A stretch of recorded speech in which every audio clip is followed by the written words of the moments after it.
Dear students, आज हम लोग एक न्यूमेरिकल देखते हैं। जो मैंने लास्ट टाइम स्प्रिंग का केस डिस्कस किया था। मैंने आपको बताया था कि इसरो 2016 या 17 के पेपर 2015 का पेपर है ये, इसमें ये इस टाइप का क्वेश्चन आया भी है। ठीक है ना। तो इस क्वेश्चन को मैंने थ्योरी डिस्कस करा दी थी आपको लास्ट वीडियो लेक्चर में। अब इसके न्यूमेरिकल को देखते हैं जो इसरो में आया हुआ है। न्यूमेरिकल देखें। A railway wagon a of mass 10,000 kg collide with another identical mass B as shown in figure. If A is moving at 5 meter per second, B is rest at the time of collision. ठीक है। The maximum compression in the spring as with a spring constant of 2 mega Newton per meter. तो जैसा कि मैंने आपको numerical में बताया था कि वो न्यूमेरिकल में आपसे क्या करेगा, मैक्सिमम कंप्रेशन पूछ सकता है। ठीक है। तो हम न्यूमेरिकल देखते हैं सॉल्व करके क्या है इसका। तो दो ब्लॉक आपको दिए गए हैं, पहले ही मैंने बताया था किस तरह के ब्लॉक होंगे। तो इन ब्लॉक के अंदर जो पहला वाला दोनों ब्लॉक हैं उनके मास एम ए और एम बी दिए हैं 10,000 kg। जो पहला वाला ब्लॉक है वो आपका 5 मीटर पर सेकंड से मूव कर रहा है, दूसरा वाला ब्लॉक रुका हुआ है और दोनों के बीच में एक स्प्रिंग लगी हुई है। इनके बीच में एक स्प्रिंग लगी हुई है। ठीक। तो ये ए ब्लॉक है, ये बी ब्लॉक है। मैंने बताया जब ये दो स्ट्राइक करेगा तो स्ट्राइक करने के कुछ समय बाद क्या होगा कि एक कॉमन वेलोसिटी से दोनों ब्लॉक मूव करने लगेंगे। जब दोनों ब्लॉक एक कॉमन वेलोसिटी से मूव करने लगेंगे तो फाइनली ये हो क्या जाएगा कि दोनों ब्लॉक एक दूसरे से अटैच हो जाएंगे, एम ए मास का और एम बी मास का, and both whole system is moving by a constant velocity V. तो आप कंजर्वेशन ऑफ मोमेंटम अप्लाई करें। कंजर्वेशन ऑफ मोमेंटम, जैसे ही आप कंजर्वेशन ऑफ मोमेंटम अप्लाई करेंगे तो क्या होगा, M A B A plus M B B B is equal to M A plus M B into B. ये पार्ट तो जीरो हो गया।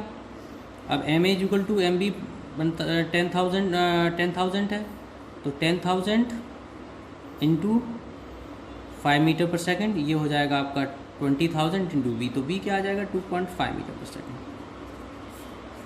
ठीक है।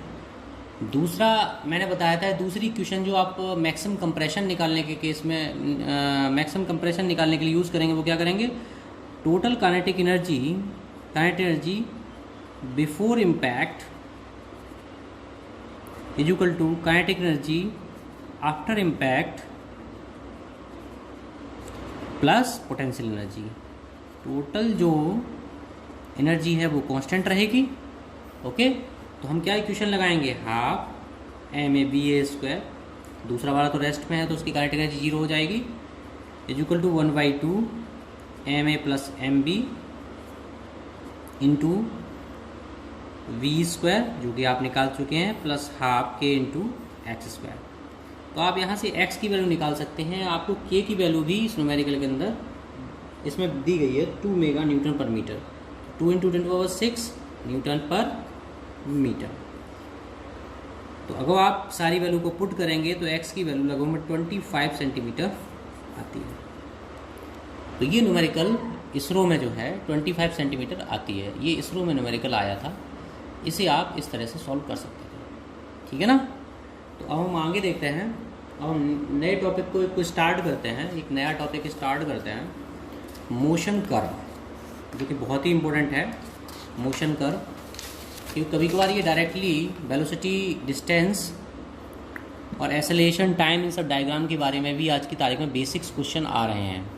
तो सबसे पहले हम ये देख लेते हैं मोशन डायग्राम है क्या।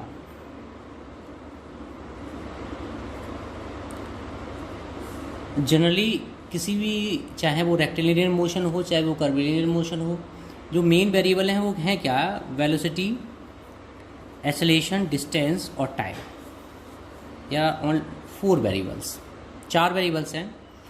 अगर हम वेलोसिटी और टाइम के बीच में ग्राफ खींचते हैं, ठीक है, एक्सेलरेशन टाइम के बीच में डायग्राम खींचते हैं, डिस्टेंस टाइम के बीच में डायग्राम खींचते हैं, या वेलोसिटी डिस्टेंस के बीच में डायग्राम खींचते हैं, या एक्सेलरेशन और डिस्टेंस के बीच में डायग्राम खींचते हैं, तो ये सारे के सारे डायग्राम क्या कहलाते हैं? Motion diagram. इन्हें हम क्या बोलेंगे? Motion diagram.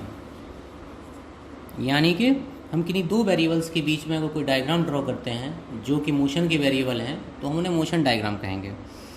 तो एक डायग्राम को आज हम डिस्कस करेंगे, बाकी हम नेक्स्ट वीडियो लेक्चर में जाएंगे। Velocity and distance diagram. तो कभी कभार वेलोसिटी और डिस्टेंस के बीच में आपको डायरेक्ट डायग्राम दे देता है, आपसे पूछता है कि एक्सेलरेशन आपको फाइंड आउट करना है, तो आप कैसे एक्सेलरेशन फाइंड आउट करेंगे? फॉर एग्जांपल, इसका डायरेक्ट कॉन्सेप्ट है वो आप ग्राफ से ही देख सकते हैं।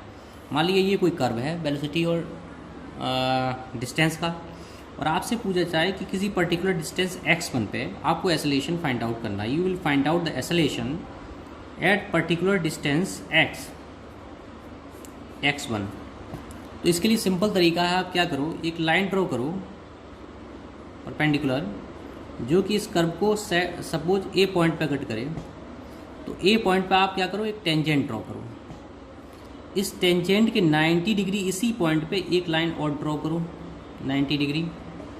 वो जहाँ पे कट करे, सपोज करो ये पॉइंट 1 है, ये पॉइंट 2 है, तो यहाँ से यहाँ तक की जो डिस्टेंस होगी वो क्या कहलाएगी? एक्सेलरेशन।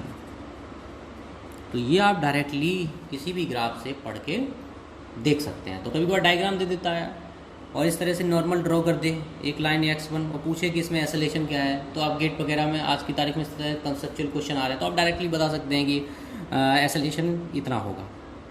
ठीक है ना? तो इसलिए वेलोसिटी और वेलोसिटी और डिस्टेंस का डायग्राम बहुत इंपॉर्टेंट है। इसके बाद हम बात करते हैं एक्सेलरेशन और टाइम डायग्राम की। ठीक है, सपोज करो हम एक प्रॉब्लम लेते हैं जिसके अंदर एक्सेलरेशन टाइम के हिसाब से वेरी कर रहा है लीनियरली। एक्सेलरेशन एंड टाइम दोनों के हिसाब से वेरी कर रहा है। तो suppose at time t1 acceleration यहाँ पे किसी पॉइंट a1 है और इस तरह से इंक्रीज़ हो रहा है। ठीक है, ये दूसरा पॉइंट आपका, ये पॉइंट 1 है, ये पॉइंट 2 है, ये टाइम यहाँ t2 हो गया, ये टाइम t1 है। तो यहाँ एक्सेलरेशन a1 है, यहाँ a2 है। तो एक्सेलरेशन जो है टाइम के हिसाब से कंटिन्यूसली इंक्रीज़ हो रहा है। तो ये इक्वेशन किस तरह की होगी? एक स्ट्रेट लाइन इक्वेशन है, y इक्वल टू किस तरह की? mx plus c type. तो y acceleration is equal to m into T plus constant c, जहाँ पे m क्या है? ये angle theta, m is equal to ten theta, और जो c इंटरसेप्ट है जो कि पाई एक्सिस को या एक्सेलरेशन को कहाँ पे कट करता है।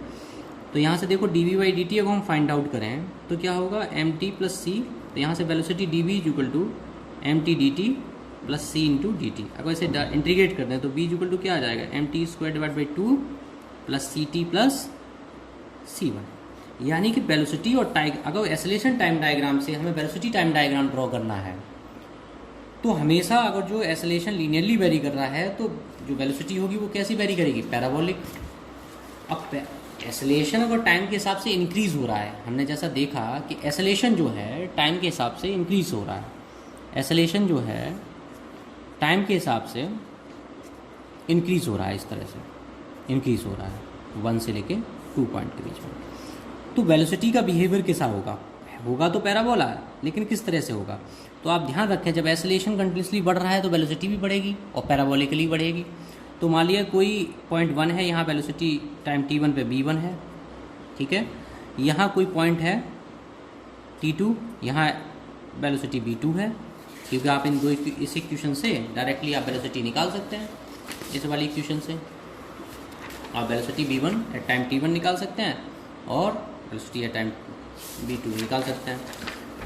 तो अब इन दोनों के बीच में किस तरह से वेरी करेगा? अब या तो पैराबोला इस तरह से रोटेट होगा। अगर पैराबोला इस तरह से जाता है तो इसका मतलब ये होगा कि वेलोसिटी इंक्रीज़ तो कर रही है, लेकिन इंक्रीज़ करते करते करते करते एक जगह कांस्टेंट हो जाएगा।